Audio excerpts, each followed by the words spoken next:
खास पेशकश हमारी बने रही है, क्योंकि बहुत सारे आपके मतलब के शेयर यहाँ पर डिस्कस होने वाले हैं। या तो आपके सवाल हैं या फिर आपके पोर्टफोलियो में शेयर हो सकते हैं कि करके उन तमाम शेयरों पे बातचीत करते हैं।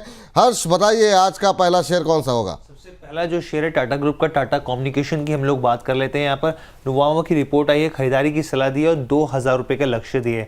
अब इनका कहना क्या, इनका देखिए कहना है कि डिजिटल फैब्रिक यानी कि जिसमें डिजिटल सिस्टम आ गया, डिजिटल इंफ्रास्ट्रक्चर आ गया, जो तमाम चीज़ें हैं इसमें कंपनी जो है वो नई कमाई करने के तरीके इसको तलाश रही है। यहाँ पे दूसरी चीज़ उन्होंने कहा है कि वित्त वर्ष 2028 के लिए चाहे रेवेन्यू ग्रोथ हो या मार्जिन हो या फिर रिटर्न ऑन कैपिटल एम्प्लॉयड हो, यानी कि जो प्रॉफिटेबिलिटी दिखाता है उसमें बढ़ने की पूरी संभावना है। साथ ही मर्जर्स एंड एक्विजिशंस जो है कंपनी एग्रेसिवली इस पर काम कर रही है। यहाँ तक के कोर जो नॉन कोर एसिड्स हैं उसमें भी बिकवाली करती हुई देखने को मिलेगी, बिक्री करती हुई दिखेगी यहाँ पे कंपनी।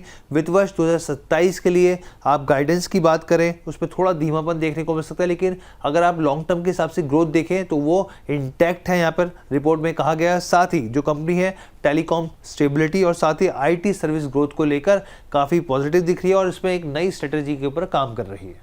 ठीक, पहली कंपनी आज की टाटा कम्युनिकेशन, और यहाँ पर 1720 के आसपास चल रहा है और लक्ष्य 2000 के निकल के आ रहे हैं, तो यहाँ से ठीक ठाक अपसाइड की उम्मीद जताई जा रही है। सर, आपकी टिप्पणी क्या होगी? आप सहमत हैं इस रिपोर्ट से? सर बिल्कुल, मुझे लगता है कि एक बार 2000 के आसपास जो है एक बार प्राइस आपको देखने को मिल सकता है कि 1720 के आसपास अभी चल रहा है। देखिए, एक अच्छा बेस बनाने के बाद मॉर्निंग स्टार पैटर्न जहाँ पे बेस बनता है, बेस के टाइम पे स्पेशली वहाँ पे बहुत ही स्ट्रांग रहता है। तो मेरा मानना है कि आप बने रहिए, इसमें कुछ प्रॉब्लम नहीं है। बहुत जल्दी आपको एक बार 1863 पहला टारगेट होगा, 1863 1860 के आसपास। अगर 1860 इसके ऊपर सस्टेन होता है, उस केस में एक बार आपको 2000 का प्राइस मिलेंगे। ऑल टाइम जो हाई है 2158 वो भी आपको देखने को मिलेगा। स्ट्रक्चर से इसका पॉजिटिव है, तो बने रहने का सलाह होगा। बने रहने का सलाह। चलिए ठीक है, अगली कंपनी की तरफ बढ़ते हैं। हर्ष, बताइए अगली कंपनी और टारगेट क्या होगा? जी, अगली कंपनी है हाईटेक पाइप्स की बात कर लेते हैं हम लोग। यहाँ पे SBI सिक्योरिटीज़ की रिपोर्ट आई है, खरीदारी की सलाह दी और 138 रुपये के लक्ष्य दिए गए। स्टॉक 101-102 रुपये के आसपास यहाँ पर ट्रेड कर रहा है। अब इनका सबसे पहले कहना है कि जो Q4 के नतीजे हैं वो बहुत ही अच्छे रहे हैं। यहाँ पे ग्रोथ लगातार करती हुई कंपनी दिख रही है और इतना ही नहीं, यहाँ पर जो है आप दो तरीके से एडिशन देखने को मिल रहा है। एक तो नए प्रोडक्ट्स जो पोर्टफोलियो में वो शामिल होते हुए दिख रहे हैं और कैपेसिटी एडिशन भी होता हुआ दिख रहा है। इसके साथ ही इन्होंने कहा कि सिकंदराबाद और साणंद में जो इनकी 2 यूनिट्स हैं वो अभी एकदम फाइनल स्टेज पे चल रही हैं और ऑपरेशनल हो सकता है वित्त वर्ष 2026 में इसकी शुरुआत हो जाए, लेकिन अभी ट्रायल प्रोडक्शन बहुत जल्द शुरू होने वाला है और जिससे जो टोटल मैन्युफैक्चरिंग कैपेसिटी है वो 10 लाख टन पर एनम तक पहुंचती दिख सकती है। अभी 7.5 लाख टन पर एनम पे अभी जो कैपेसिटी है यहाँ पर। इसके साथ ही एबिटा की बात करें, एबिटा पर टन जो है वो साल दर साल के हिसाब से बढ़ता हुआ दिखेगा और कंपनी जो है लगातार अपने पोर्टफोलियो में नए प्रोडक्ट्स को ऐड ऑन कर रही है और कैपेसिटी भी बढ़ा रही है। ये जरा हाईटेक पाइप्स पिछले कुछ दिनों में लगातार बहुत सारे दर्शकों के सवाल यहाँ पर हाईटेक पाइप पे हमारे पास आ रहे हैं, लगातार आ रहे हैं। अब यहाँ पर रिपोर्ट आई है, 138 तक के टारगेट यहाँ पर निकल करके आ रहे हैं। सर, आपकी टिप्पणी क्या रहेगी? आप कैसे देख रहे हैं हाईटेक पाइप्स को? नो डाउट विपुल जी, देखिए स्ट्रक्चर, टेक्निकल स्ट्रक्चर बहुत ही स्ट्रांग है। आपको एक स्टॉप लॉस मेंटेन करना चाहिए, रिस्क बहुत ही कम है इसमें। 96 एक स्टॉप लॉस मेंटेन कीजिए। 96 के नीचे अगर कभी भी आता है तो आपको नहीं रहने का है इस काउंटर में। अभी बॉटम बन चुका है, धीरे धीरे ऊपर आने का अभी वही ट्राइंग यहाँ पे हो रहा है। सो मेरा मानना है कि बने रहिए, बहुत जल्दी आपको यहाँ पे 115 से लेके 120 का जो टारगेट है वो देखने को मिलेगा। लेकिन फंडामेंटली प्रॉब्लम इसमें है कि प्रोमोटर ने लास्ट 3 साल में धीरे धीरे स्ट्रैटेजिकली जो अपना होल्डिंग है वो डिक्रीज किया है। ऑलमोस्ट 15-16% वो डिक्रीज किया है और कंपनी का जो रिटर्न ऑन इक्विटी है बेसिकली लास्ट 3 साल में अप्रॉक्स CAGR 10% के साथ नीचे आया है, तो ये एक नेगेटिव है। इनफैक्ट इसी सेगमेंट पे नंबर 1 कंपनी है वेल्सपन क्रॉप, हाँ, रत्नावनी मेटल्स जो ऑलरेडी हमने रिकमेंड किया है। सो बेटर रहेगा, अवॉइड कीजिए। टेक्निकल स्ट्रक्चर इसका खराब नहीं है, 96 स्टॉप लॉस होना चाहिए। अगर आप इसी सेम काउंटर पे रहना चाहते हो तो रत्नामुनि हमने रिकमेंड किया था, वेल्सपन क्रॉप हमने रिकमेंड किया था, आप शिफ्ट हो जाइए इस काउंटर में। चलिए, दूसरे विकल्प भी आपको बता दिए गए हैं जो बेहतर लगे। इस बीच आज की अगली कंपनी का रुख करते हैं। हर्ष, बताइए। जी, अगली कंपनी है बंसल वायर की हम लोग बात कर लेते हैं। यहाँ पर डैम कैपिटल की रिपोर्ट है, खरीदारी की सलाह दी है और 481 रुपये प्रति शेयर के भाव का इन्होंने लक्ष्य दिया है। इनका सबसे पहले कहना है कि ये भारत की दूसरी सबसे बड़ी स्टील वायर कंपनी है और साथ में सबसे बड़ी स्टेनलेस वायर कंपनी है। यहाँ पर 62% जो क्षमता है वो एक्सपेंशन को लेकर ये काम कर रही है। उसके ऊपर वित्त वर्ष 2025 से लेकर 27 तक जो रेवेन्यू है कंपाउंड एनुअल ग्रोथ रेट के हिसाब से 31% बढ़ने की उम्मीद है, कामकाजी मुनाफा 35% बढ़ने की उम्मीद है और प्रॉफिट आफ्टर टैक्स जो है वो करीब 38% बढ़ने की संभावना जताई जा रही है। बंसल वायर अभी 396-97 के आसपास चल रहा है, तो करीब करीब यहाँ से 83-84 रुपये ऊपर के जो है लक्ष्य जो है वो निकल करके आ रहे हैं। सर आपकी टिप्पणी क्या रहेगी?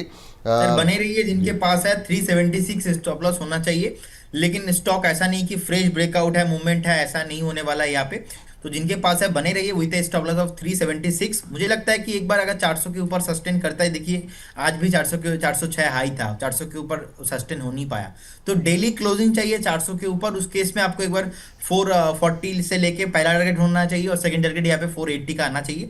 और क्योंकि देखिए मल्टीपल रेसिस्टेंस ऑलरेडी है 465 से लेके 470 के आसपास, तो वहाँ पे थोड़ा बहुत रुक सकता है। तो मैं पॉजिटिव हूँ, लेकिन स्टॉप लॉस होगा 376 का एक स्टॉप लॉस यहाँ पर अवश्य लगाने की सलाह दी जा रही है, वो ध्यान में रखना होगा। आज की आखिरी कंपनी कौन सी होगी? आइए जरा पर्दा उठाते हैं वहाँ से, बताइए हर्ष। IT पैक्स यहाँ पे इन्फोसिस की बात कर लेते हैं हम लोग। जेफरीज जो है ब्रोकर है, खरीदारी की सलाह दी और 1660 रुपये के लक्ष्य इन्होंने दिए हैं।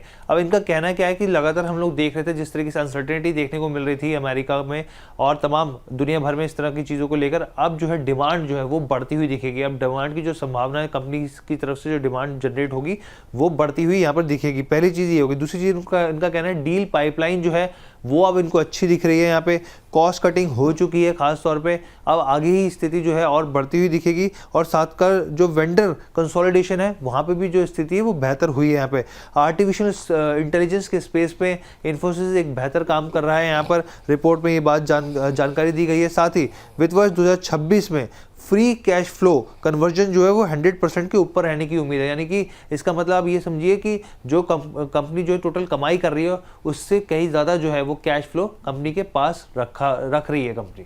चलिए 1660, हालांकि बहुत अग्रेसिव टारगेट तो नहीं है सर, लेकिन इन्फोसिस जैसे कंपनी को क्या आप पोर्टफोलियो में रखना चाहिए? बहुत बात हो गई, बहुत निगेटिविटी हो गई, क्या यहाँ से कुछ पॉजिटिव अप्रोच रहेगी? आपकी टीम क्या सोच रही है, आपकी कंपनी क्या सोच रही है, आप क्या सोच रहे हो अभी? सर बेसिकली मैं पॉजिटिव हूँ। जब आईटी ऑलमोस्ट टॉप बनाया था निफ्टी आईटी इंडेक्स, तभी मैं पॉजिटिव ही था। अब जब नेगेटिव हुआ था तभी भी मैं पॉजिटिव ही हूँ, क्योंकि अब जब नेगेटिव हुआ है रिसेंटली निफ्टी आईटी, ट्रम्प जी के न्यूज़ के वजह से, टैरिफ के वजह से इंटर आईटी सेक्टर चला नहीं है। टीसीएस देख लीजिए, इन्फोसिस देख लीजिए, विप्रो देख लीजिए, ऑल स्टॉक परफॉर्म ही नहीं हुआ, क्योंकि जो टॉप बनाया था Nifty IT index almost top से नीचे आया था ऑलमोस्ट 30%, अभी भी 15% 60% टॉप से डाउन है। तो मेरा मानना ही है जो ये जो 16% का गैप है इंडेक्स लेवल पे, ये तो फर्स्ट ऑफ ऑल फील होना है। अब कौन फील करेगा?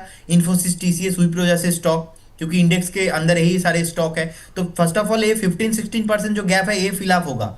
इसके बाद ये जो क्वार्टरली रिजल्ट आया है, मैं ऑल क्वार्टरली रिजल्ट को खुद स्टडी किया, मुझे खराब नहीं लगा, मुझे लगा बहुत ही अच्छा। तो नेक्स्ट इंडियन मार्केट अभी स्टेबल है, आईटी पे बूम आया नहीं, आईटी धीरे धीरे रिकवर कर रहा है। अभी सब लोग हम बात कर रहे हैं डिफेंस को लेके, रेल को लेके, लेकिन आईटी धीमे धीमे देखिए एकदम 30,000 से लेके अभी जो निफ्टी आईटी इंडेक्स है, निफ्टी आईटी इंडेक्स अभी आज है 38,327 के आसपास। धीरे धीरे आईटी इंडेक्स अच्छा रैली हो गया, तो इसका ऑल टाइम टॉप मुझे लगता है नेक्स्ट 6 से 8 महीने में बन सकता है। और मुझे लगता है इन्फोसिस का टारगेट मिनिमम यहाँ से फ्रेश मैं 25 से 30% मैं आप मूवमेंट के लिए मैं बाय करना पसंद करूंगा with A stop loss of 1450 रहेगा मेरा स्टॉप लॉस। और मुझे लगता है फ्रेश 25 से 30% रैली हो सकता है, क्योंकि इंडेक्स को कवर करना है। इंडेक्स कवर करने के लिए 16% चलेगा इंडेक्स, तो आईटी तो वहां पे ही चल जाएगा 22 से 25%।